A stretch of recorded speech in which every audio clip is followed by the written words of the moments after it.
더욱더 주님을 생각하며 더욱더 주님을 느끼며 언제나 저희들이 주님 그 고난 가운데 함께하는 그 시간들 될 수 있도록 함께하여 주시옵소서. 이 예배를 통해서 저희 오늘 하루 더욱더 거룩하고 경건한 하루 보낼 수 있도록 주님께서 지켜주시옵소서. 예수님의 이름으로 기도합니다. 아멘.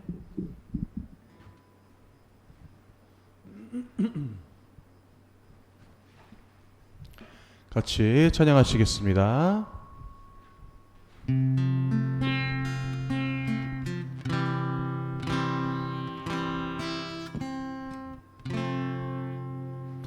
내 감은 눈 안에 이미 들어와 계신 예수님, 나보다 앞서 나를 찾아주시네.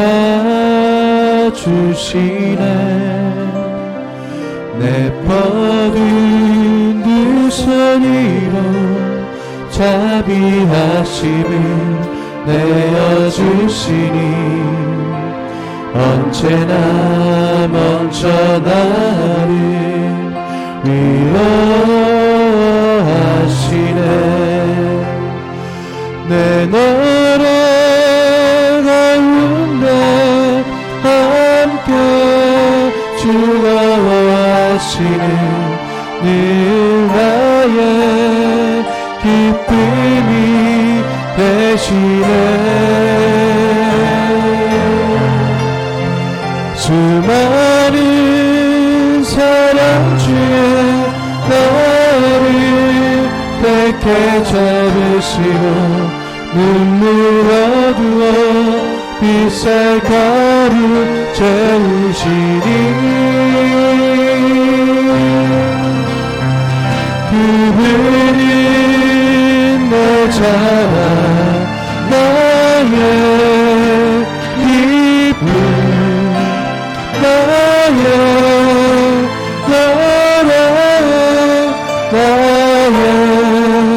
전부 되시네.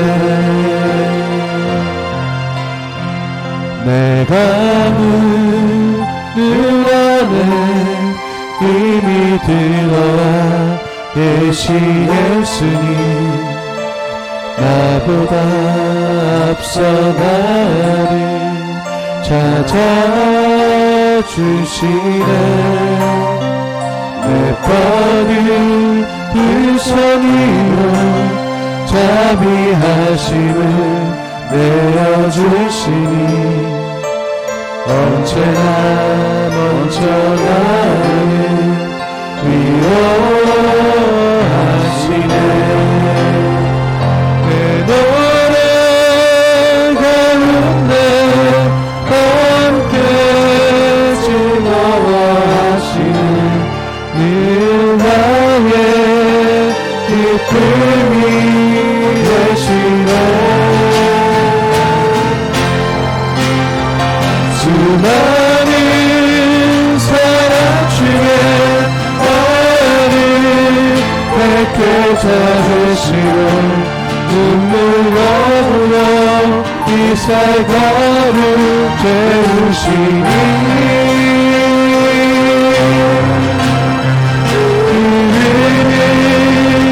내 자랑 나의 기쁨 나의 노래 나의 전부 되시네.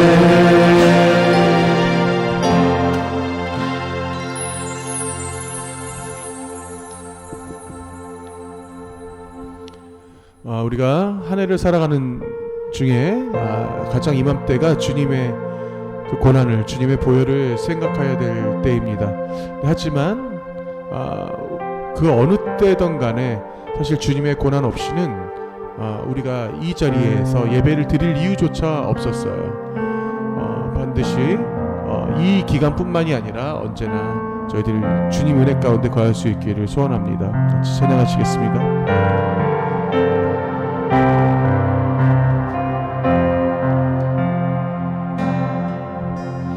주여 보좌로 나아갈 때에 어떻게 나가야 할까? 나를 구원한 주의 십자가 그것을 믿으며 나는 주의 보좌로 나아갈 때에 나 여전히 부족하나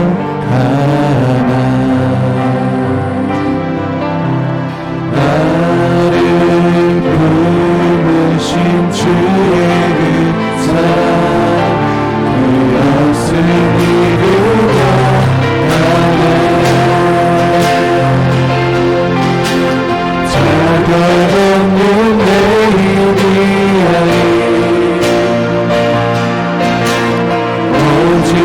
예수님의 보혈로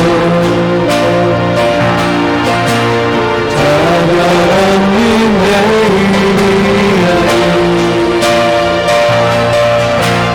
오직 예수님의 보혈로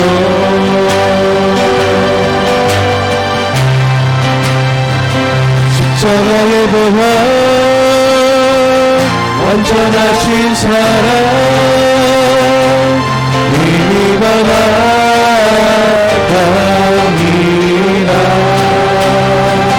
십자가의 보혈 완전하신 사랑 이미 예배합니다.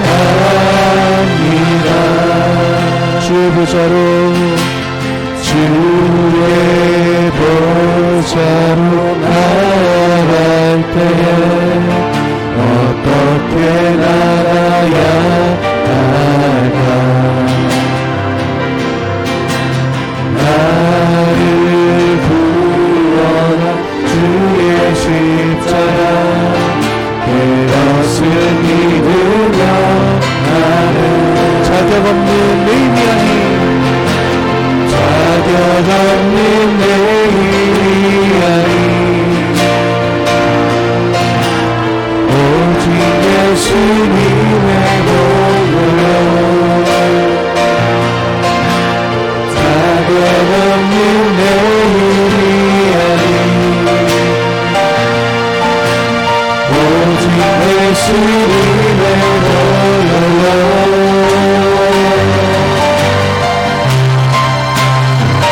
십자가의 보혈 완전하신 사랑 이미 받아갑니다.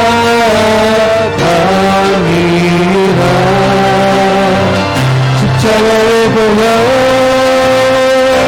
완전하신 사랑 이미 예배합니다. 십자가의 보혈 십자가의 보혈 완전하신 사랑 이미 받아갑니다.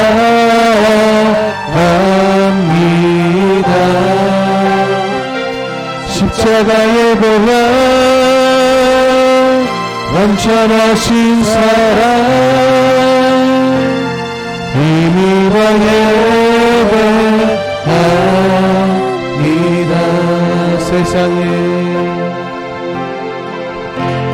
세상에 구원하기 위해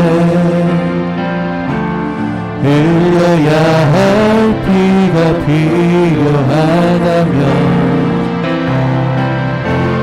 죄인을 대신하기 위해 이 세상의 죄를 필요하시다면 내 생명 제단 위에 주여 나 위에 사여하소서 생명이 또 다른 생명 받고 주를 볼 수 있다. 삶과 죽음도 아낌없이 드리니 주가 야라시 사는 주의 말씀 믿으며 하나님 일하되어 서로지니 예수님처럼 살아가게 하소서. 세상을 원하기 위해 흘려야 할 피가 필요하다면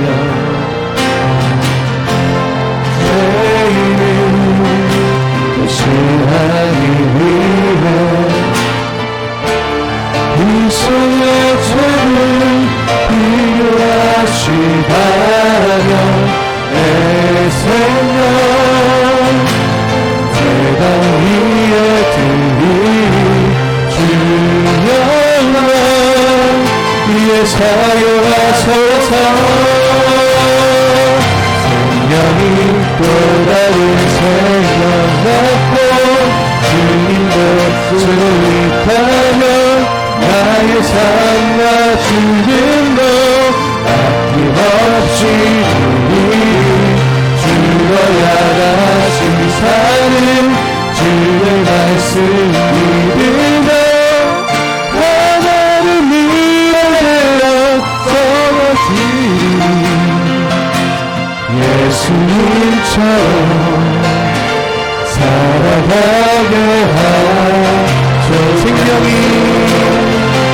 생명이 또 다른 생각나고 주님 볼 수 있다면 나의 삶과 죽음도 아낌없이 드리니 주여야 다시 사는 주의 말씀 믿으며 하나를 위하여 서로지니 예수님처럼 살아가게 하소서.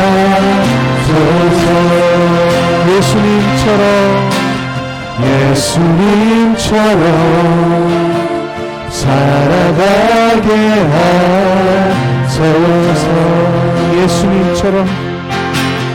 예수님처럼 살아가게 하소서.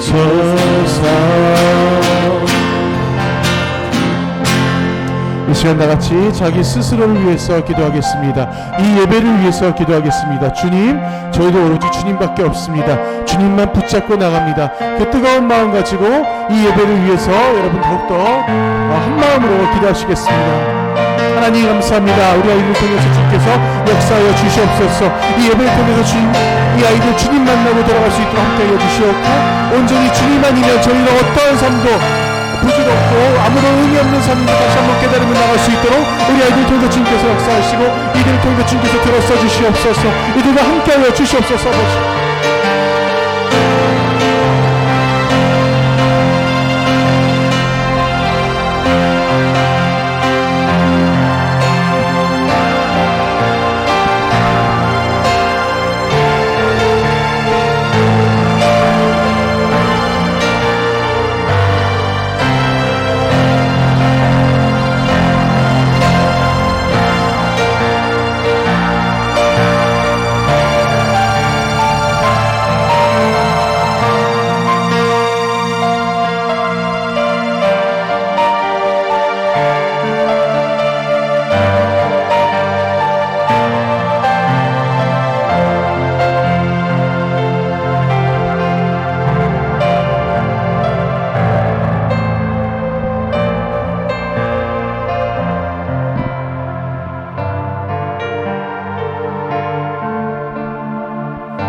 사도신경 하심으로 우리의 신앙을 고백하겠습니다. 나는 전능하신 아버지 하나님 천지의 창조주를 믿습니다. 나는 그의 유일하신 아들 우리 주 예수 그리스도를 믿습니다.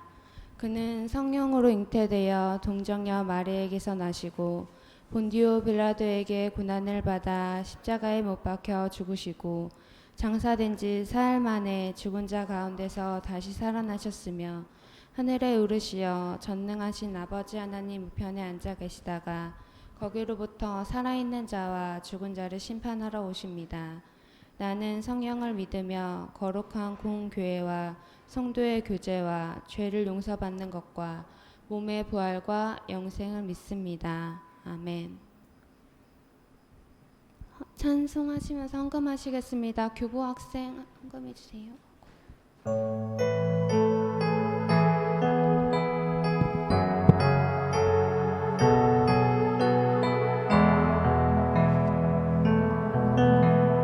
평화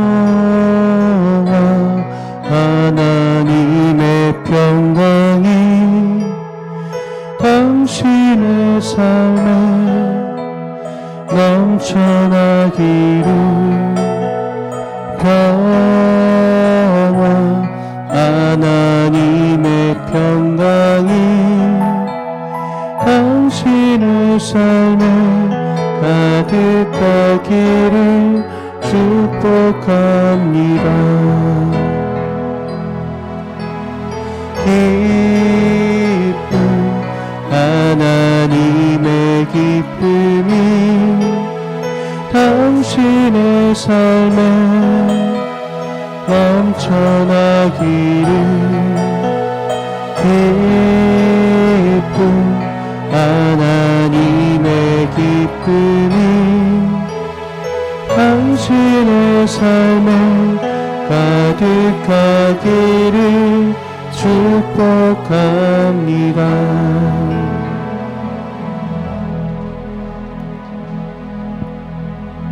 사랑이 많으신 하나님 아버지, 한 주간 지켜주시고 교회에 나와 예배드릴 수 있게 해주신 감사드립니다. 코로나19로 혼란스러운 상황 가운데 우리 아이들 개학을 하였습니다. 아이들 한 명 한 명의 건강을 지켜주시고 좋은 선생님들과 친구를 만나 새로운 환경에 잘 적응할 수 있도록 우리들 마음 가운데 함께하여 주세요. 말씀을 전하시는 전도사님께도 함께 하셔서 영육을 강건하게 하시고 전하시는 말씀이 우리의 마음밭에 심겨지어 한 주간을 살아갈 수 있도록 하나님 인도하여 주세요. 예배의 시종을 의탁드리며 예수님의 이름으로 기도드렸습니다. 아멘.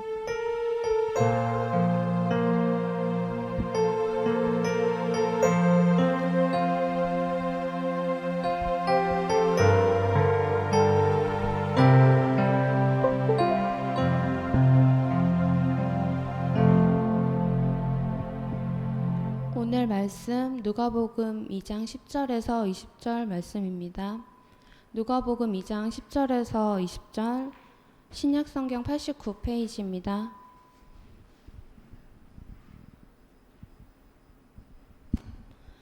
모두 다 찾으셨으면 교독하시겠습니다.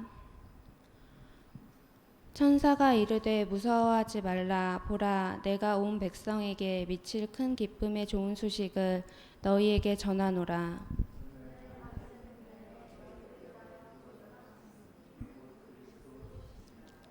너희가 가서 강보에 쌓여 구유에 누워있는 아이를 보리니 이것이 너희에게 표적이니라 하더니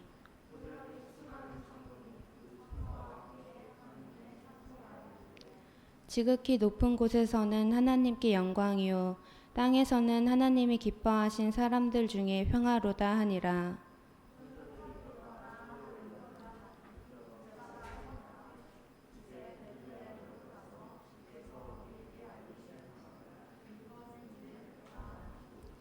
빨리 가서 마리아와 요셉과 구유에 누인 아기를 찾아서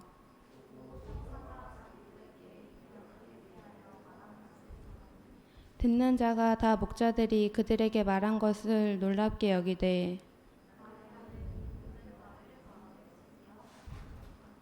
목자들은 자기들에게 이르던 바와 같이 듣고 본 그 모든 것으로 인하여 하나님께 영광을 돌리고 찬송하며 돌아가니라. 아멘.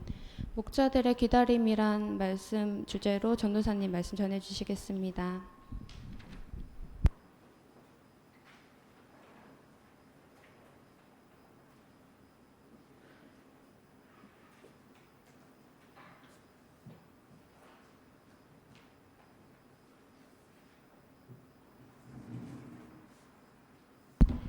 네, 반갑습니다. 희한하게 중고등부 예배 드릴 때마다 이 마이크 상태가 안 좋아요. 예, 저번 주도 이랬는데 약간 땡땡거리죠. 그죠? 심각하네. 자, 오늘 같이 말씀 나누는 데 있어서 우리 저번 주에 같이 함께 나눴던 말씀, 여러분들 제가 굉장히 강조를 했기 때문에 기억을 하실 겁니다.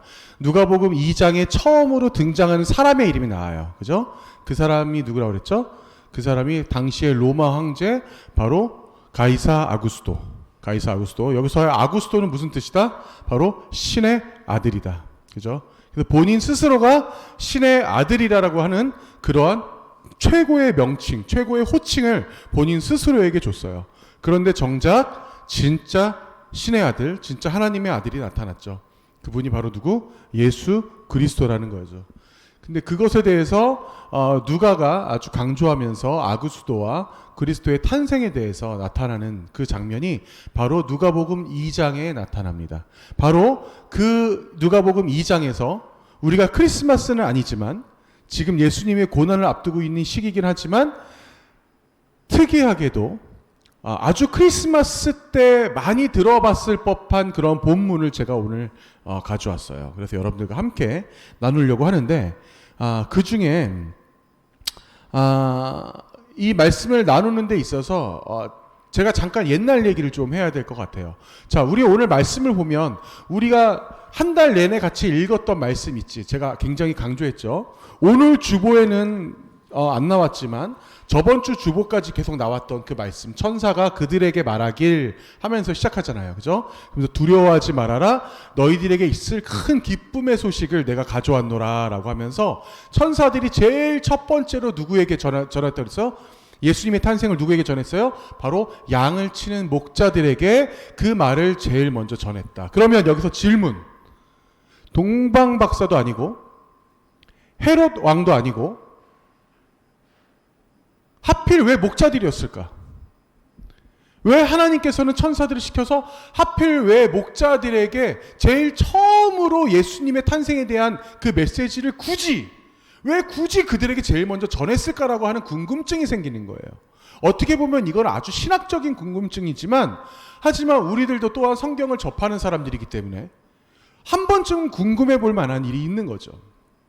자, 이 궁금증을 해소하기 전에 제가 이전에 있었던 일들에 대해서 조금 설명해 볼 필요가 있습니다. 자, 느헤미야로 잠깐 가볼게요, 여러분. 자, 느헤미야 3장 14절을 보면 자, 우리 한번 이게 생각보다 중요한 말씀이라서 우리 한번 같이 한번 읽어볼까요? 자, 시작. 분문은 베탁 게렘 지방을 다스리는 레갑의 아들 말기야가 중수하여 문을 세우며 문짝을 달고 좌물쇠와 빗장을 갖추었고. 자, 지금 무슨 말인지 하나도 모르겠지, 그치? 이게 배경 지식이 없으면 무슨 말인지 하나도 모르는 게 그게 또 성경이기도 해요. 좀 설명을 할게요. 분문. 자, 먼저 분문. 여러분 분뇨라는 말 들어봤어요? 분뇨가 뭐야? 분뇨가 뭐야? 말 그대로 똥이에요, 똥. 그죠? 자, 당시에 저게 지금 느헤미야서 지금 3장 14절 우리가 같이 읽었습니다. 자, 느헤미야가 어떤 사람이야? 선지자인데 그때 당시에 성전 재건을 위해서 아주 노력을 했던 사람 중에 하나예요. 제가 이따 지도로, 그림으로 된 지도로 제가 보여드리긴 할 텐데, 자, 이스라엘의 성전에서 분문이라는 그 문이 있었습니다. 그 분문은 뭐냐면 말 그대로 똥오줌 같은 그러한 오물들만 따로 나갈 수 있는 문이었어요. 그 분문은 근데 그 오물들만 나갈 수 있었던 것 뿐만이 아니라 그때 당시에 아주 더럽기도 하지만 아주 뭐랄까 그 사람의 어떤 시체나 이렇게 사람들이 다루기 어려운 좀 혐오스러운 끔찍한 그러한 부분까지도 담당했던 곳이 바로 분문인이었습니다. 그 문으로만 통했어. 그러니까 사람들이 어때? 그쪽으로는 가려고 하겠어 안 하겠어? 가고 싶지 않았겠죠. 자, 바로 그 문이 분문입니다. 그 분문이 그 성전의 한 개의 문 중에 하나였어요. 그때 그 지방에 그 분문 쪽으로 조금만 내려가면 베타게렘이라고 하는 지방이 있었어요. 자, 두 번째 아주 중요한 단어예요. 베타게렘이라고 하는 그 지방이 있었습니다. 이 지방을 다스리는 사람이 바로 누구냐? 레갑의 아들이라고 나왔지만 레갑의 바로 자손들이 바로 그 지방을 다스렸어요. 그리고 그 사람들이 바로 저 분문을 지켰다라는 거죠. 그 분문을 통행하는 것들을 저 사람들이 지켰다라는 거예요. 그러면 어때? 이 일 자체가 어때? 일단 딱 상상만 해봐도 뭔가 험하지. 그죠? 뭔가 험하게 느껴져요. 자, 여기서 우리가 베타게렘이라는 지역이 지금도 있습니다. 그 지역이 지금도 있는데 지금의 현재 그 지명은 바로 라못 라헬이라고 하는 지역이에요. 자, 이름은 중요하지 않아. 근데 제가 그래도 여러분들에게 조금 알려드릴 필요가 있어서 알려드리는 거예요. 베타게렘이라는 바로 그 지역이 지금 현재는 지명이 라못 라헬이라는 지명으로 바뀌었습니다. 저 베타게렘이라는 저 지역의 이름 자체도 그 의미도 포도원의 집이라는 뜻이에요. 예. 포도원의 집이라는 뜻인데 이게 바로 이렇게 라못 라헬로 바뀌었다. 자, 그렇다면 제가 지금 이 지역과 거기에서 살고 있는 사람들에 대해서 제가 지금 강조하면서 말씀드리는 이유가 지금 제가 나와요. 자, 저들은 바로 제가 지금 말씀드렸다시피 레갑의 후손들입니다. 그 레갑이라는 사람의 후손들인데 이 레갑은 또 누구의 후손이냐? 바로 요나답의 후손이에요. 자, 요나답은 어떤 사람이냐? 당시에 그때 어떤 당시냐면 포로 시기에 이스라엘이 바벨론에 잡혀가서 그 포로 시기에 아주 힘들던 시기였어요. 그 시기에 그 예후라는 왕과 함께 이스라엘의 어떤 그런 독립을 위해서 아주 힘썼던 그런 사람 중에 하나입니다. 근데 이 요나답이라는 이 사람이 자신의 자손들에게 어떠한 명령을 내렸어. 그 명령이 뭐냐면 너희들은 이 요나답이라는 사람이 자기의 후손들에게 얘기를 한 거야. 자, 너희들은 이제부터 절대 술 먹지 말고 살아라. 포도원의 농장에서 아무런 포도원 재배도 하지 마. 라고 어떤 강조를 합니다. 자, 왜 그러냐? 자, 그때 당시에 그 포도원이라는 것을 어떤 일군다라는 것, 여러분 우리가 살아본 적은 없지만 우리나라도 일제시대 때 그 일본의 억압을 당해봤잖아. 자, 그때 당시에 그 모든 재산들, 우리나라에서 모든 일궈내는 쌀, 농사 뭐 이런 것들을 다 일본에 갖다 바치는 그런 아주 불합리한 그런 상황에서 살았어요. 그죠? 똑같아. 다를 게 하나도 없어. 야, 너네들 포도 농사 지어봤자 전부 다 지금 바벨론에 다 넘어가는 이런 상황이야. 그리고 그들이 문제가 뭐였냐면 그들이 가져가는 것뿐만 아니라 그들은 어떤 바알 신을 섬겼어요.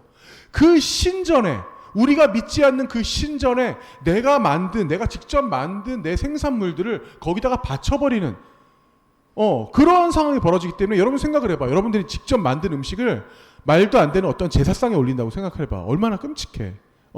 그게 하나님께 올린다는 것도 아니고. 그렇기 때문에 너희들은 절대 이제 또 포도 농사도 짓지 마라고 얘기를 해버린 거예요. 자, 이러니 어떤 일이 벌어지냐? 베타게렘이라는 바로 그 지역은 여러분 포도가 넘치다 못해 주변에 있는 다른 나라에서까지도 거기서 포도를 얻으러 오는 그런 지역이야. 그 정도로 포도가 잘 나는 그런 지역이에요. 그럼에도 불구하고 포도 농사를 짓지 말라는 얘기는 바닷가에 살면서 고기 잡지 말라는 얘기랑 똑같은 거예요. 예. 그리고 고기 좋아하는 사람들 고기 먹지 말라는 얘기가 똑같은 얘기야. 얼마나 괴로워. 얼마나 죽겠니. 그치 주원아. 자, 고기 좋아하는 사람한테 고기 먹지 말라는 거 똑같은 거예요. 아주 그냥 죽겠는 거지. 그런 상황입니다. 그런 상황. 자, 그리고 술 먹지 말아라. 그리고 더 기가 막힌 건 뭐냐면 너희들 집도 짓고 살지 말아라 라고 얘기를 해요. 자, 집을 짓지 말고 살으려고 얘기한 이유는 요나답이 그렇게 얘기하는 이유는 뭐냐면 청빈하고 가난하게 살라는 얘기예요. 그래서 계속 장막을 짓고 다니면서 옮겨 다닐 수밖에 없었어요. 그러면 여러분 장막을 짓고 다니면서 옮겨 다니는 어떤 그런 사람들이 있어. 그런 사람들 어떤 사람들이야? 그런 사람들이 유목민들이었던 거예요. 유목민들. 그렇게밖에 살 수가 없었어요. 자, 그런데 이제 그들에게 있어서 예레미야 시대에 하나님께서 예레미야를 통해서 그들의 그 요나답의 자손, 이 레갑의 자손들에 대해서 하나님께서 한번 갑자기 그들에게 관심을 갖기 시작하셨어요. 그러면서 예레미야에게 어떤 명령을 내립니다. 자, 이거 한번 보세요. 이게 성경에 아주 잘 나와 있어요. 유다의 요시야 왕 여호와김 때에 여호와께로부터 말씀이 에레미야에게 임하여 이르시되라고 되어 있어요. 자, 여호와께서 하나님이 에레미야에게 어떤 말씀을 하십니다. 너는 갑자기 하나님께서 지금 저렇게 말씀하시는 거예요. 레갑 사람들의 집에 가서 그들에게 말하고 그들을 한 방에 다 모아다가 포도주를 한번 마시게 한번 해봐. 얘기한 거예요. 자, 이에 하바시니아의 손자요 에레미야의 아들인 아시아나와 그의 형제와 모든 아들이 레갑 사람들을 데리고 여호와의 사람을 데리고 조금만 넘어갈게요. 문을 지키는 살룸의 아들 마이세야의 방 위더라. 내가 레갑 사람들의 후손들 앞에 포도주가 가득한 종지와 술잔을 놓고 마시라 권하매. 자, 포도주를 마시라고 권합니다. 자, 그들이 이르되 우리는 포도주를 마시지 않겠노라. 레갑의 아들 우리 선조 요나답이라고 얘기 나오죠. 그죠? 우리에게 명령했어. 그래서 너희들 영원히 포도주를 마시지 말며라고 얘기합니다. 자, 이때가 지금 여러분 언제냐면 제가 조금 더 힌트를 주자면 요나답이 이들에게 명령한 지 256년이 지난 해예요.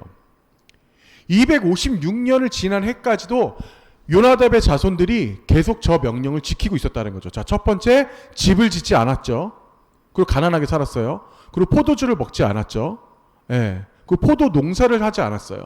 포도 농사까지도 하지 않고 그렇게 지금 그렇게 가난하게 살면서 지냈다라는 거죠. 자, 7절 보세요. 너희가 집도 지지 말고 파종도 하지 말며 포도원을 소유하지도 말고 너희는 평생 동안 장막에 살아라. 그리하면 너희가 머물러 사는 땅에서 너희 생명이 길리라. 라고 말했던 그 요나답의 자신의 그 조상의 명령을 256년간 계속 지키고 살았다라는 거야. 여러분 256년 전에 여러분 조상이 누군지 알아요? 그 조상이 여러분들에게 어떤 명령을 했을 때 아유 무슨 말도 안 되는 소리야 아마 이랬을 가능성이 커. 정말로 나의 조상이 그렇게 말해도 저 같아도 그렇게 말했을 것 같아요. 예. 그런데 그 조상의 말을 계속 지키고 삽니다. 왜? 그게 곧 하나님의 명령이라고 알고 있었기 때문에. 자, 우리 한번 조금 더 들어가 볼게요. 자, 8절. 우리가 레갑의 아들 우리 선조 요나답이 우리에게 명령한 모든 말을 순종하여 우리와 우리의 아내 자녀가 평생 동안 포도주를 마시지 아니하였대요. 자, 9절 보니까 살집도 짓지 아니하고 포도원이나 밭이나 종자도 가지지 아니하였어요. 장막에 살면서 우리 선조 요나답이 우리에게 명령한 대로 다 지켜 행했습니다라고 지금 얘기하는 거예요. 예. 그러면서 이들이 지금 이렇게 오랜 시간 동안 256년이 지난 그 세월 동안도 계속 그 자신의 그 조상들의 말에 순종하면서 살았다라는 거죠. 자, 그런데 여기서 끝나는 것이 아니라 이들이 256년이 아니라 더 많은 시간이 지나서 시간이 흘러서 나중에 바벨론이 침공을 하고 그랬을 때 바벨론 사람들이 이들을 우리가 일제시대 때도 똑같아요, 여러분.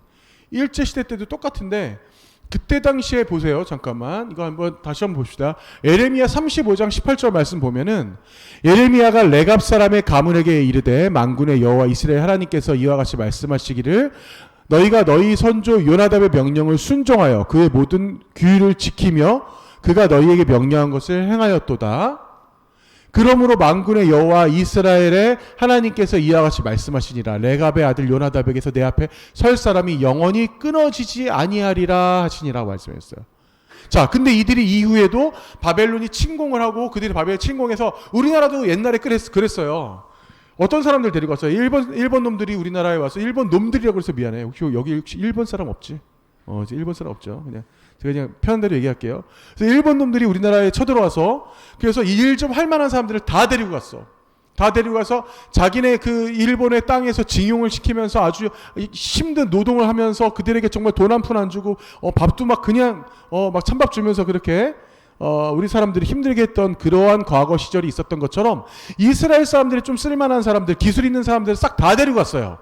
자, 그런데 여기서 기가 막힌 현실이 벌어진 거야. 레갑의 사람들 같은 경우 여러분 어때? 포도 농사를 할 줄을 몰랐어. 그때 당시에 여러분 중동을 내 거 아니죠?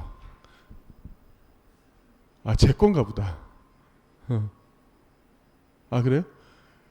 자, 그때 당시에 여러분, 중동을 포함해서 그리고 유럽 지역까지 여러분 포도가 없으면 살 수가 없었습니다. 왜냐? 그때 당시에 그 물에 이 사람들 우리나라처럼 물에 어떤 그 땅을 파서 지하수가 있거나 수돗물이 있는 그런 나라가 아니었기 때문에 포도즙을 이 사람들은 물처럼 마셨던 그런 나라들이에요. 그러니까 포도 농사가 너무나 귀했던 그러한 사람들입니다. 자, 그런데 그랬던 사람들이 잠깐만 저거 꺼버릴까? 뭐예요?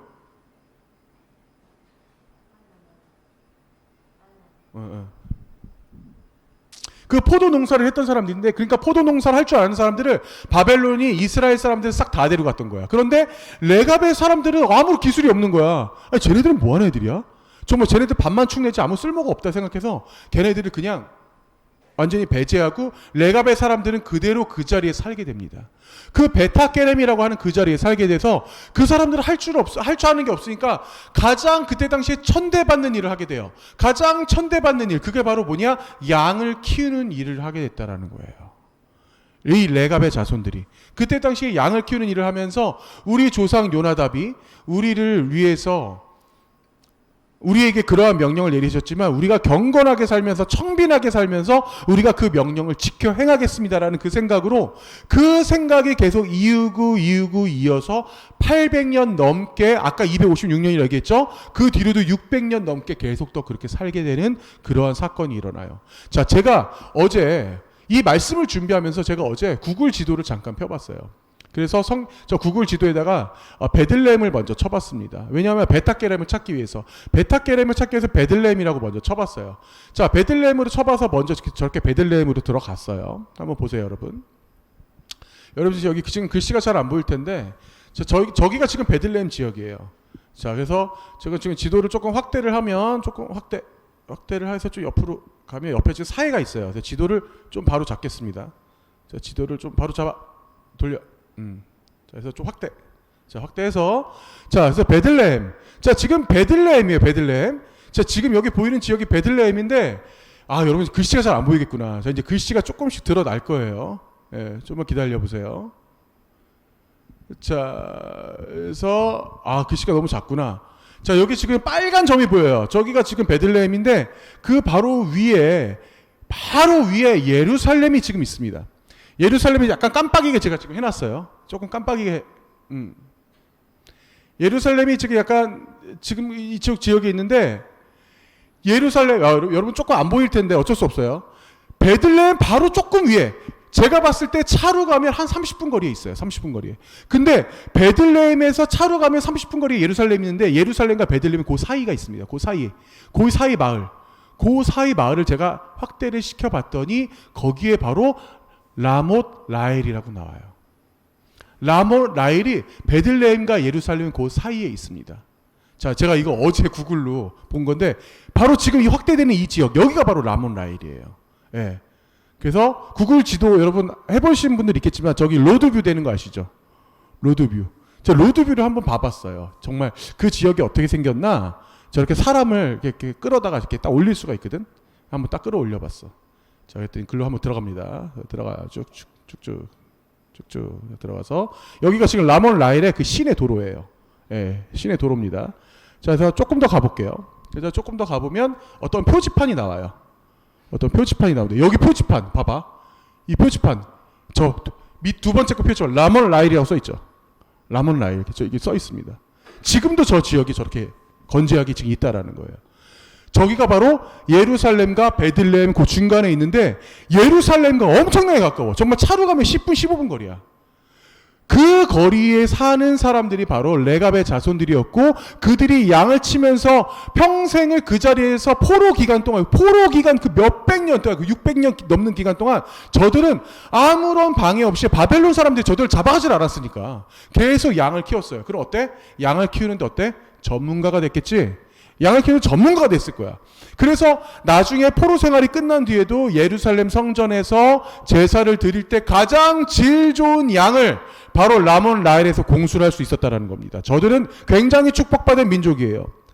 예루살렘 성전에 양을 가지고, 염소나 양을 가지고 그 성전에 제물로 올릴 때 가장 질 좋은 양을 라몬 라헬에서 제사장들이 직접 구할 수 있었다라는 겁니다. 제가 저번에 설명했던 사가랴, 누구야? 세례 요한의 아버지가 2,000명 중에 뽑혔다고 그랬지? 그거 제비뽑기로. 그 뽑혔을 때 그때 당시에 사가랴가 제사를 드릴 때에도 아마도 라몬 라헬에서 아마 순결한 첫 번째 양 새끼를 가지고 제사를 드렸을 가능성이 아주 크다라는 거예요.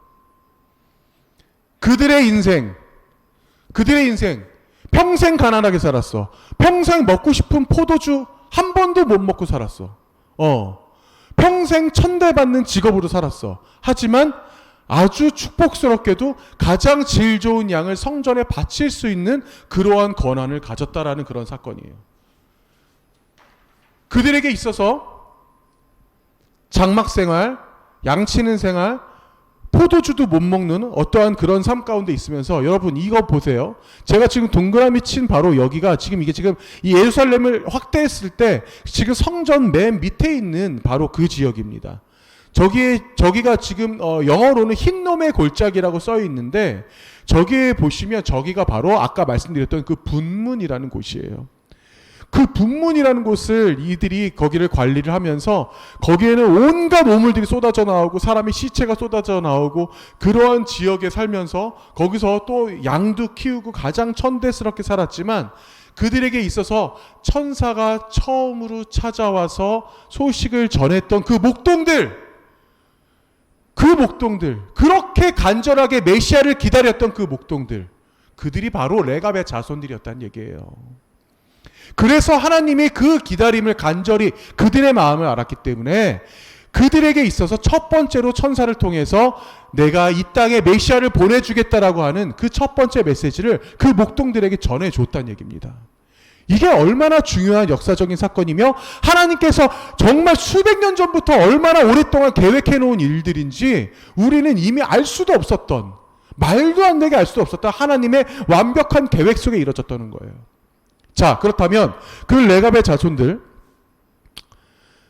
하나 천사에게 있어서 우리가 2월 한 달 내내 같이 읽었던 그 말씀 있죠. 천사들이 그들에게 말하길 그들에게 있어서 기쁨의 소식을 그 목동들에게 전해줬어요. 그 소식을 들었던 그 목동들 말도 안 되는 사건이 일어났어. 아니 하늘에서 어떤 천사 같은 어떤 사람이 오더니 그 사람이 어떤 메시아가 왔다고 소식을 전했어. 자, 이때 목동들의 반응 어땠을까? 자, 여러분 입장을 바꿔 한번 생각을 해보세요. 물론 성경에도 나오긴 나와. 아마 레갑의 자손들이 아닌 그냥 일반인들이었다면 그냥 레갑의 자손들이 아닌 그냥 일반인들이었다면 내가 꿈꿨나? 정신 차려야지. 이러면 안 돼. 아무런 거기에 개념 없이 그냥 살았을 수도 있어요. 천사가 무슨 말을 하던 간에 이게 무슨 말이야? 이게 무슨 일이야? 무슨 말인지도 의미조차 몰랐을 수도 있습니다. 근데 레갑의 자손들은 이미 수백 년 전부터 자신의 조상들에게 그 말을 듣고 들어왔어요. 너희들에게 있어서 너희 생명이 길 것이며 하나님께서 너희들을 선택했을 것이다. 하나님 너희들을 잊지 않는다. 너희들을 통해서 그리고 메시아가 이 땅에 올 것이다 라고 하는 그 말들을 계속 조상을 통해서 계속 들어왔던 그들 그 기다림의 간절함이 대단했을 겁니다. 그렇기 때문에 우리 오늘 성경을 보면 누가복음 2장 15절을 보면 오늘 읽었던 말씀이에요. 천사들이 떠나 하늘로 올라가서 목자가 서로 말하되 이미 말을 들었어요. 목자들은 이제 베들레헴으로 가서 주께서 우리에게 알리신 바 이루신 것을 보자 하고 이들은 지금 이미 흥분이 됐어. 너무 기다려왔던 그런 사건들이거든. 빨리 가서 마리아와 요셉과 구유에 누인 아기를 찾아서 라고 말씀이 나옵니다. 이들은 이미 조상들 때부터 그 사건들을 너무나 잘 알고 있었기 때문에 그 좋은 신앙의 가문 전통을 850년간 이어온 이 레갑 자손들이 이 목자들이 예수님을 처음으로 저렇게 소식도 듣고 접할 수조차 있었다라는 그런 사실들인 거예요. 우리가 성경에서 그 목자들 잠깐 성경에 누가복음 2장에 잠깐 나올 뿐이지만 그 목자들이 그 살았던 그 지역과 그들이 수백 년간 고생했던 그 내역들은 오로지 하나님의 그 역사 속에 있었다라는 것입니다. 늘 제가 강조하지만 여러분 하나님의 사람들은 여기서 말하는 하나님의 사람들은 지금 이곳에 있는 지금 이 예배당에 있는 바로 여러분들을 얘기하는 거예요. 하나님의 사람들은 절대로 하나님이 여러분들을 그냥 두시거나 여러분들이 사명이 다하기 전까지 여러분들을 절대 데려가지 않으십니다. 절대 여러분들을 그냥 헛되이 여러분들의 인생을 살게 두지 않으세요. 혹시 나만 힘들다고 생각하시는지 혹시 삶이 고단하다고 생각되었는지 그럴 때 더욱 우리가 기뻐하면서 기도해야 됩니다. 하나님이 반드시 여러분들을 들어 쓰시면서 이 순간이 우리가 이게 이렇게 함께 예배 드리는 것조차 주님께서 다 아시면서 아마 그 길들을 만들어 나가실 거예요. 이 레갑의 자손들, 지금 우리가 같이 함께했던 이 레갑의 자손들, 성경에서 정말 길게 나오지도 않아 사실. 그리고 아마 지금 이 자리에 있었던 사람들 중에 거의 대부분 잘 몰랐을 거예요, 이 레갑의 자손들에 대해서. 그렇지만 이들에게 있어서, 이들이 그때 당시에 그 인생에 있어서 얼마나 고단하고 얼마나 힘들었겠어.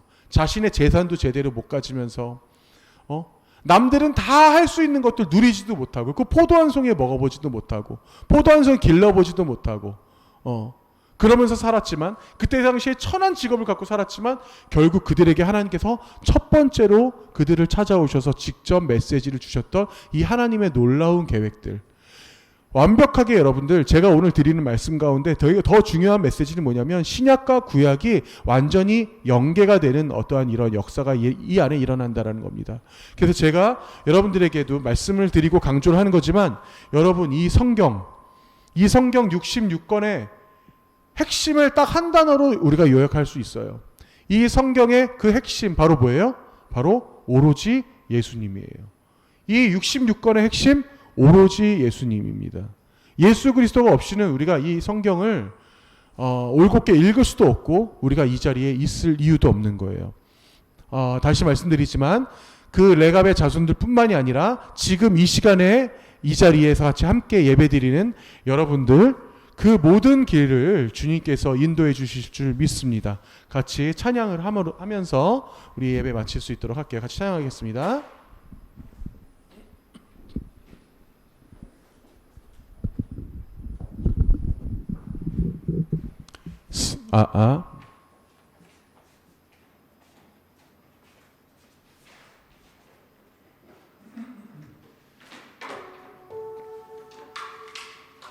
자, 지금 부르는 찬양은 레위 지파의 큰 길을 만드시는 주, 웨이메이커라는 찬양인데요.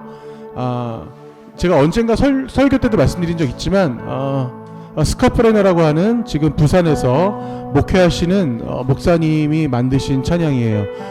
이분은 미국에서 신앙생활 중에 한국어로 방언 기도를 하신 분이세요. 기도 중에 한국어가 갑자기 나왔던 거야. 그래서 한국에 와서 같이 사역을 하시다가 한국분 사모님을 만나서 지금 또 훌륭하게 그 부산에서 사역을 하시는데, 이분은 참 대단한 은사가 있으신 게, 이렇게 또 찬양 또한도, 이 찬양도 그렇게 레위 지파라는 어떤 그런 찬양 그룹을 통해서 만드셨는데, 같이 우리 찬양을 통해서 은혜 받기를 소원합니다.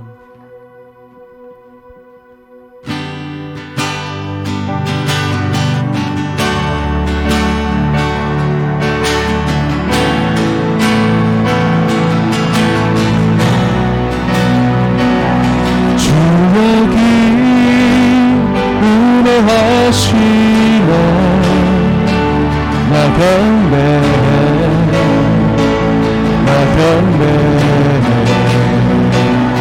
주의 길 역사하시네 나 경배해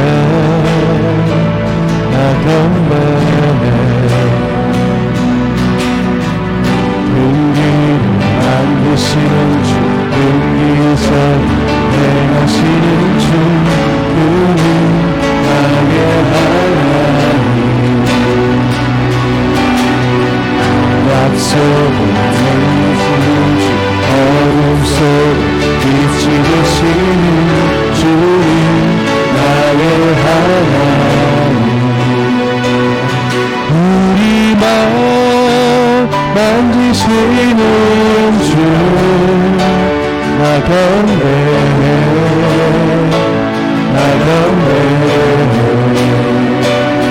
우리 마음 속지시는 주, 나 경배해 우리 삶 돌보시는 주, 나 경배해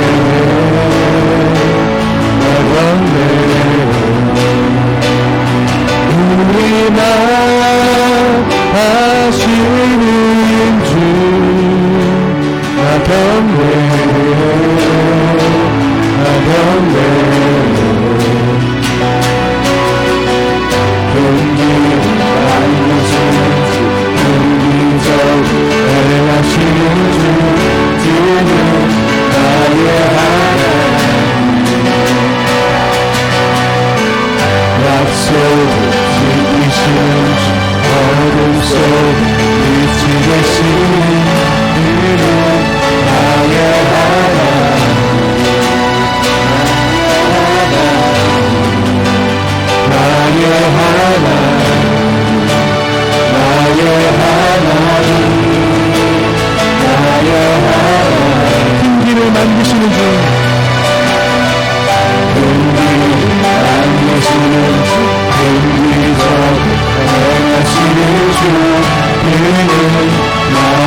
어둠 속에 빛이 되시는 주는 나의 주여기 운행하시네. 주여기 운행하시네 나 가운데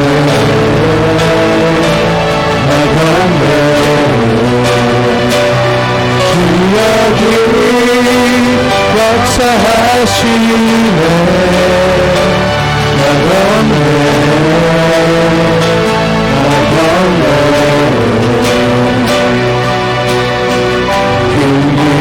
만드시는 주 은밀히 전에 행하시는 주 주는 나의 하나님 약속을 지키시는 주 어둠 속에 빛이 되시는 주는 나의 하나님 은밀히 만드시는 주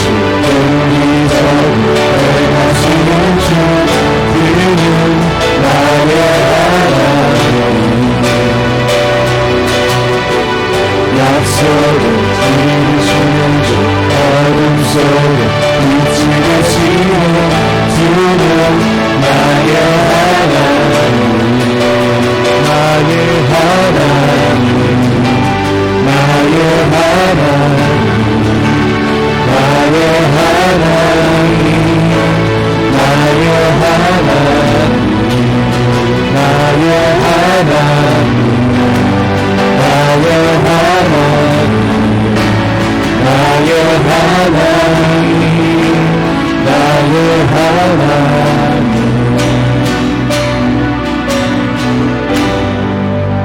이 시간 이 예배를 통해서 여러분들이 먼저 은혜 받기를 원합니다. 오늘의 말씀처럼 정말로 힘들게 살았던, 정말 800년 넘는 시간을 힘들게 살았던 민족들이지만 그들에게 있어서 하나의 소망이 있었어요. 그 소망은 지금 우리와 똑같습니다.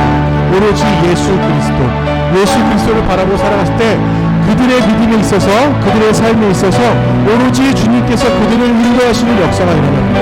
지금 여러분들 가운데 어떠한 상황이 있는지 저는 알지 못해요. 그렇지만 주님은 알고 계십니다. 여러분들의 그 모든 길들을 만들어주시며 인도하시는 주님께 감사하는 마음으로, 또 주님께 여러분들이 더욱더 그 간절한 마음으로, 뜨거운 마음으로 기도하시겠습니다. 하나님 감사합니다. 주님께서 우리에게 함께하여 주시옵소서. 그 말씀 가운데 거하며, 그 은혜 가운데 거하며, 그 온전한 믿음 가운데 저희들이 주님만을 바라볼 수 있는 여러분이 될 수 있도록 함께하여 주시옵소서. 주님께서 우리 아이들에게 그 길들을 주님께서 인도하여 주시옵고, 주님의 음성 들려주시옵고, 주님께서 직접 주님의 손길로서 이들을 붙잡아 주시며 우리 아이들이 어디서 무엇을 하든 간에 온전히 주 앞에 나와 갈 수 있도록 함께하여 주시옵소서. 이 아이들의 가정 가운데, 이 아이들 학업 위에, 이 아이들의 건강 위에 그 모든 것들 위에 주님께서 함께하시사 오로지 주님만을 바라보며 나갈 수 있는 여러분 될 수 있도록 되시옵고, 주님 말씀으로서는 어떠한 것도 진리가 될 수 없으며 어떠한 길도 저희들이 갈 수 없음을 고백하며 나갈 수 있도록 주님께서 이들 주님께서 붙잡아 주시옵소서. 함께하여 주시옵소서. 내가 내 자손들처럼 주님께서 이들을 통해서 다시 한번 역사하시며 이 아이들 더욱더 그 축복 가운데 인도하시며 오로지 주님만을 바라보며 살아갈 수 있는 여러분 될 수 있도록 주님께서 그 거룩함으로 지켜주시옵소서. 아버지.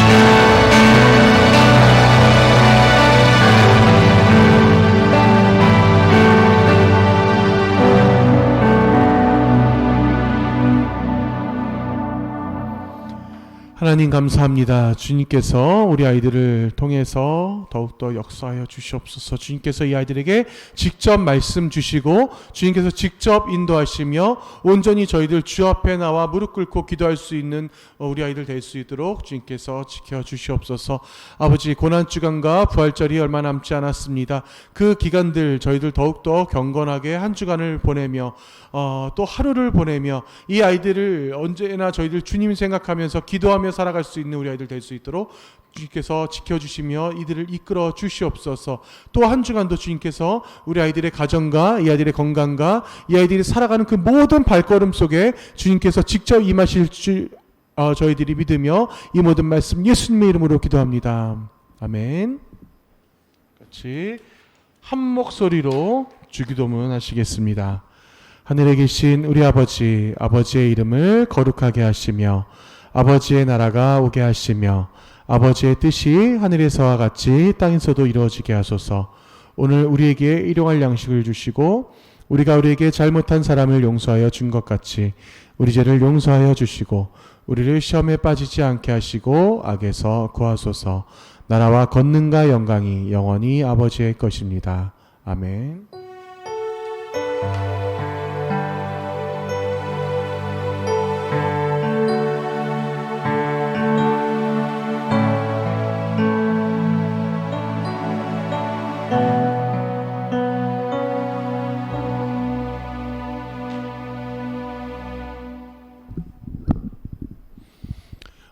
네, 반갑습니다.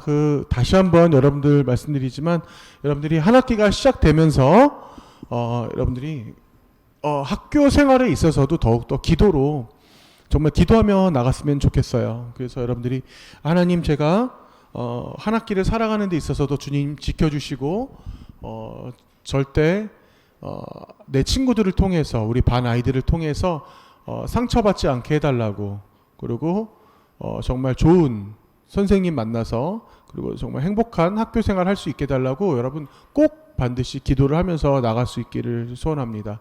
그리고 여러분들이 틈틈이 성경도 읽고 큐티도 할 수 있었으면 좋겠어요. 그러한 관리들이 예전처럼 더욱더 디테일하게 이루어지지 못하는 것들이 좀 안타깝긴 한데 그래도 여러분들 반드시 그 주님 은혜 가운데 거하면서 한 주간을 보낼 수 있었으면 좋겠습니다. 제가 계속 강조를 하지만 지금은 사순절 기간이어서 우리가 예수님의 그 고난과 예수님의 십자가에 못 박히심 이런 것들을 더욱더 기억하면서 살아가야 될 때예요. 그래서 저는 사실 제가 오늘 여러분들과 함께 나눴던 말씀이 더욱더 의미가 있다고 생각되는 것은 예수님이 이 땅에 오셨다라는 것 그 사실 자체가 사실은 굉장히 역사적인 사실이면서 그 역사적인 사실 가운데 그 모든 것들이 상당히 인간적으로는 우리가 상상할 수 없는, 계산할 수 없는 그런 초월적인 일들이 많이 있었기 때문에 그런 것들을 우리가 다시 한번 여러분들이 성경을 통해서 기억했으면 좋겠습니다. 오늘 말씀 3월 암송 말씀 잠깐 한번 볼까요? 3월 암송 말씀 조금 긴데 같이 한번 읽어보겠습니다. 자, 시작. John answered them all, I baptize you with water, but one more powerful than I will come, the songs of whose sandals I am not worthy to untie. He will baptize you with the Holy Spirit and with fire. 여러분 보시면 조금 길긴 한데 여기서 말하는 요한은 요한이에요. 요한. 어떠한 사람이냐면 바로 세례 요한을 얘기합니다. 자, 세례 요한이 그들 모두에게 대답했습니다 라는 얘기죠. I baptize you with water. 나는 물을 가지고 너희들에게 세례를 준다. But one more powerful than I will come. 그래서 나보다 더 능력 많으신 이가 오실 텐데 나보다 훨씬 더 능력 많으신 여기서 지금 powerful than I will come 이라고 돼 있죠. 오시는데 the songs, 자 여기서 사실 세례 요한의 표현이 저는 개인적으로 굉장히 감동적이에요. 뭐라고 표현하냐면 the songs of whose sandals I am not worthy to untie. 내가 그의 샌달에 그 신을 풀기조차도 감당하기 힘들다라는 뜻입니다. 세례를 주기 위해서 그때 당시에 물속에 들어갔잖아. 물속에 들어가는데 내가 그분에게 세례를 드리기 위해서, 자, 예수님도 세례 요한에게 직접 세례를 받았죠. 근데 세례 요한의 입장에서 예수님을 감히 내가 예수님을 세례 준다라는 그 사실이 너무나 송구스럽고 너무나 그 부분에서 너무나 감사하고 정말 감동이었던 거야. 그래서 내가 그분의 신발끈조차 푸는 것이 너무나 두렵다, 감당하지 못하겠다 이런 뜻입니다. He will baptize you with the Holy Spirit and with fire. 자, 여기서 그때 당시에 제자들은 이해할 수 없는 말을 여기서 처음으로 합니다. 세례 요한이 뭐라고 얘기하냐? 나는 물로 세례를 너희들에게 줬지만 그는 He will baptize, 그는 세례를 준다. with the Holy Spirit, 성령과 그리고 and with fire, 성령과 불로써 너희에게 세례를 줄 거다 얘기했을 때 그때 당시에 영적으로 신학적으로 어느 누구도 이 말을 이해할 수 없었을 거예요. 예. 이 사실들, 성령과 불로써 여러분 세례를 받을 때 그 진정한 그 사건들이 언제 일어납니까? 예수님이 결과적으로 십자가에 못 박히신 다음 이후에야 그 진정한 사실을 알게 돼요. 성령님이 뜨거운 불로써 오게 된다는 사실. 그러니까 결과적으로 지금 이 세례받은 이 사건 이후에 거의 한 2, 3년 지나서 그때서야 사람들이 이해하게 되는, 이때 세례 요한의 말을 이해하게 되는 그런 상황이 벌어지는 거죠. 자, 때로는 우리가 영어로 성경을 접할 때 더 의미 있고 더 감동적으로 그 의미를 받아들일 때가 많이 있어요. 여러분들이 이 다양한 언어로 여러분들 함께 했으면 좋겠습니다. 제가 사실은 올해부터 신학 공부를 다시 시작하기 시작했어요. 직장도 다니고 여러분 교회에서 사역도 하지만 저에게 있어서 너무나 많은 부족함을 또 많이 느끼고 있었기 때문에 올해부터 신학 공부를 제가 다시 합니다. 상당히 힘들더라고요. 정말 죽겠어. 아주 그냥 너무나 힘든데 신학 공부를 다시 하면서 올해 헬라어도 다시 배우고 다시 이제 신학적인 부분이 들어갔기 때문에 아마 좀 더 지식적으로 폭발하는 전도사가 될 수 있도록 더 노력하겠습니다. 여러분들에게 있어서도 그 은혜가, 그 감동이 여러분들에게 더 전해질 수 있도록 더욱더 제가 노력하겠습니다. 자, 그러면 여러분 뒤에 가셔서 간식 받으시면서 집에 돌아가시면 될 것 같아요. 감사합니다.